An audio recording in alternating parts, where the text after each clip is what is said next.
हरे कृष्णा। तो हम शुरू कर रहे हैं अपना जपा बुक से, श्रीमान गुरुजन प्रभु के द्वारा लिखित। तो यहाँ पर रामायण के एक श्लोक का वर्णन है जो युद्ध कांड से लिया गया है। सकृते प्रपन्नो यस्तव अस्मिति च याचते अभयम सर्वदा तस्मै तदा मे एतत् व्रतम मम। यह मेरा व्रत है कि यदि कोई यह कह कर कि हे प्रभु, आज से मैं आपका हूँ, एक बार भी शरणागत होता है और साहस के लिए मुझसे प्रार्थना करता है, तो मैं उस व्यक्ति को तुरंत साहस प्रदान करता हूँ और वह उस समय से सदैव सुरक्षित रहता है। तो यहाँ पर एक बढ़िया रामायण का एक बात बता रहे हैं। आपको पता है रामायण में भगवान श्री रामचंद्र की उदारता कितनी थी। भगवान श्री रामचंद्र जो है उतने इतने उदार थे, इतने दयावान, इतने कृपालु थे। आप देखिए क्या लिमिट है, क्या हाइट है कि एक व्यक्ति ने, है ना, उनकी वाइफ को किडनैप किया है ना, उनके वाइफ को किडनैप किया है और उसके साथ दुर्व्यवहार करना चाहता है। फिर भी भगवान श्री रामचंद्र कहते हैं, अगर अगर एक बार भी रावण मेरे मेरे पास आकर क्षमा मांग ले, तो मैं उसे तुरंत क्षमा कर, मैं उसे कोई क्षति नहीं पहुंचाऊंगा।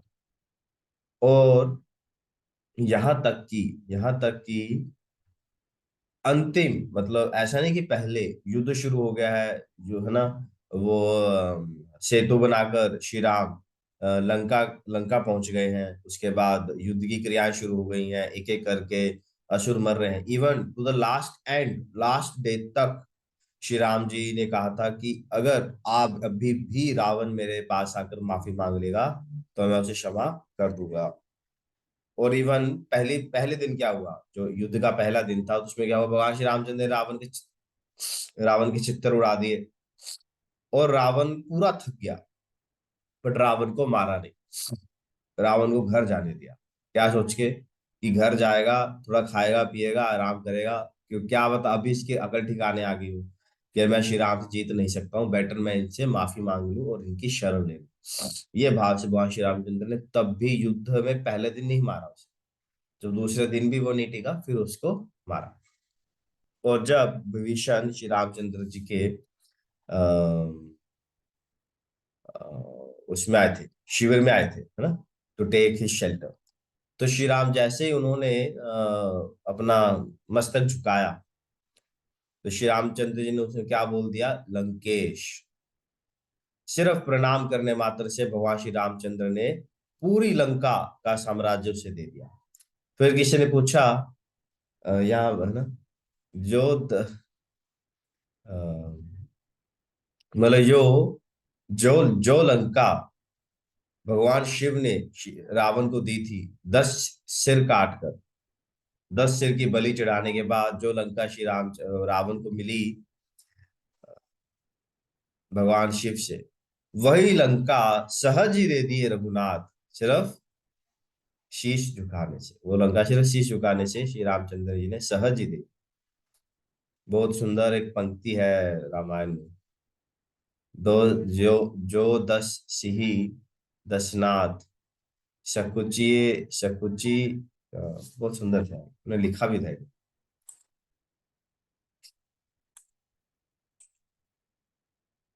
तो फिर वहां पर किसी ने पूछा, अरे श्री राम जी, आपने लंका तो इसको दे दी, विभीषण को, अगर कल को रावण भी सुधर गया और वो आपको, आपकी शरण ले लिया, तो उसको फिर आप क्या दोगे? रावण को आप क्या दोगे? तो राम जी बोले, "अ,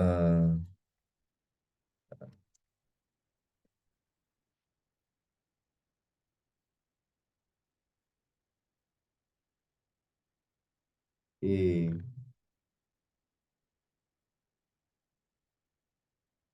राम जी बोले कि मैं उसको क्या दे दूंगा, उसको मैं अयोध्या दे दूंगा। अच्छा, फिर अच्छा, रावण को अयोध्या दे दोगे, तो फिर भरत को क्या दोगे? भरत लक्ष्मण इनको क्या दोगे? तो श्री राम जी बोले इनको मैं अपना निज धाम, भगवान श्री राम का जो निज धाम है, साकेत धाम, आध्यात्मिक जगत में, जैसे भगवान श्री कृष्ण का क्या है, गोलोक वृंदावन, तो श्री रामचंद्र का क्या है, साकेत धाम। कहते हैं उनको वो दे दो। तो इतना बड़ा श्री राम जी का दिल है, भगवान का इतना दिल, बड़ा दिल है कि वो हमेशा क्षमा करने के लिए और देने के लिए तत्पर रहते है ना। भगवान कभी, भगवान हमेशा देते ही हैं।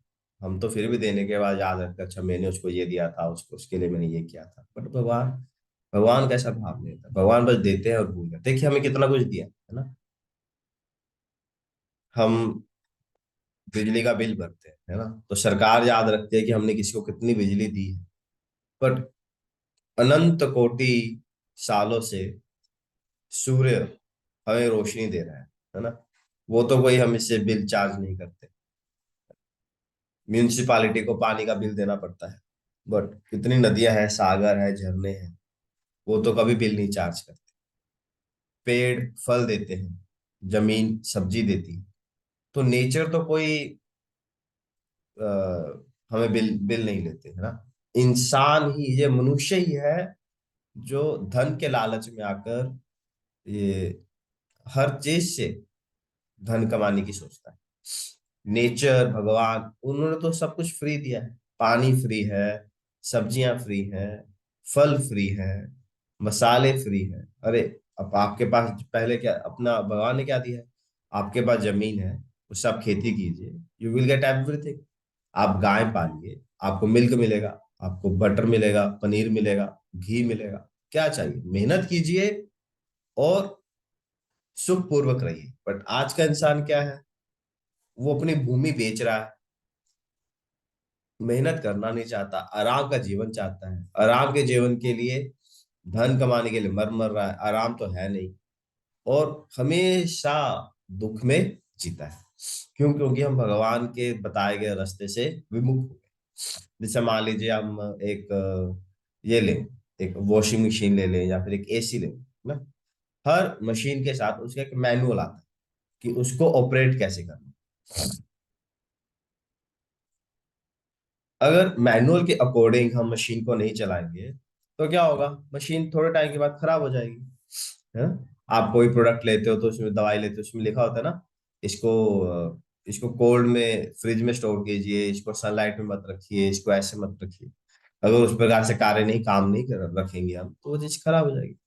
उसी प्रकार भगवत गीता क्या है, भगवत गीता हमारे जीवन का क्या है, मैनुअल है कि लाइफ कैसे जीनी है ना। मैं आपको एक बढ़िया श्लोक दिखाता हूँ, देखो भगवत में लिखते हैं, वहां वहां लिखते हैं, बी दाउ हैप्पी।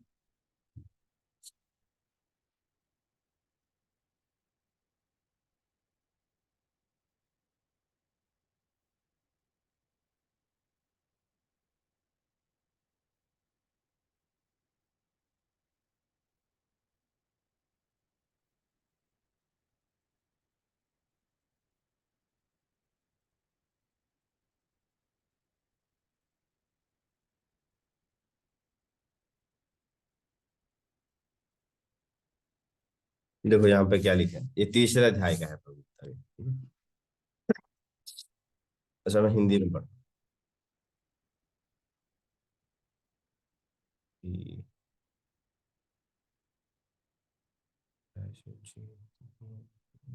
बस, सह यज्ञ प्रजा सृष्ट्वा पुरोवाचा प्रजापति अनेन प्रसविष्य विषयध्वमेश वो अष्टविष्ट काम धू। क्या लिख रहे, ध्यान से सुनो। सृष्टि के प्रारंभ में समस्त प्राणियों के स्वामी ने विष्णु के लिए यज्ञ सहित मनुष्यों और देवताओं की संततियों को रचा और उनसे कहा कि सृष्टि के प्रारंभ में क्या हुआ, भगवान विष्णु ने मनुष्य और देवताओं को रचा, और भगवान ने क्या कहा मनुष्य को, तुम इस यज्ञ से सुखी रहो, क्योंकि इसके करने से तुम्हें सुख पूर्वक रहने तथा मुक्ति प्राप्त करने के लिए समस्त वांछित वस्तुएं प्राप्त हो सकेंगी। भगवान ने सृष्टि के प्रारंभ में भगवान ने जीवों को क्या दिया, यज्ञ दी, कि तुम ये यज्ञ करो। यज्ञ करने से जो देवता लोग हैं वो खुश होंगे, प्रसन्न होंगे, और तुम्हें इस भौतिक संसार में सुख पूर्वक रहने के लिए और मुक्ति प्राप्त करने के लिए हर वांछित चीज उपलब्ध कराएंगे। तो भगवान ने कहा कि बहुत ही सिंक्रोनाइज, बढ़िया सिंक्रोनाइजेशन सिस्टम स्थापित किया था देवता और मनुष्यों के प्रति, कि आप यज्ञ कीजिए, उससे देवता प्रसन्न होंगे, देवता आपको और नेसेसरी चीजें देंगे, है ना। जैसे टाइमली वर्षा होना, है ना, जल, धूप। अभी देखिए बारिश हो रही है ना, बिन मौसम बरसात हो रही है, जब मानसून तब तो हुई नहीं।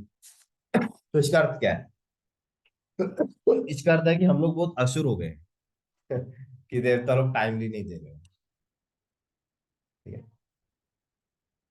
यज्ञ के द्वारा प्रसन्न होकर देवता तुम्हें तुम्हें भी प्रसन्न करे, और इस तरह मनुष्य तथा देवताओं के मध्य सहयोग से सभी को संपन्नता प्राप्त होगी, है ना। ये भगवान ने इतना अच्छा सिस्टम बनाया, बट हम क्या है, उस सिस्टम को तोड़ रहे हैं। और यज्ञ का अर्थात वो नहीं है, क्योंकि हम उस प्रकार के यज्ञ जो आप हम देखते हैं कि अश्वमेध यज्ञ, गौमेध यज्ञ, ना यज्ञ कुंड है, भोजन है, बहुत सारी सामग्री है, वैसे संभव नहीं है। इस कलयुग में एक ही यज्ञ है, वो क्या है? संकीर्तन यज्ञ। हरे कृष्णा कृष्ण कृष्ण हरे हरे, हरे राम राम राम हरे हरे। तो यही सबसे महत्वपूर्ण यज्ञ है जो हमारे कृष्ण महामंत्र का करते हैं। ये जप यज्ञ है, भगवान कहते हैं जप यज्ञस्मि। सब प्रकार के यज्ञों में क्या हूँ? जप यज्ञ। ये संकीर्तन यज्ञ है जो हम आज कलयुग में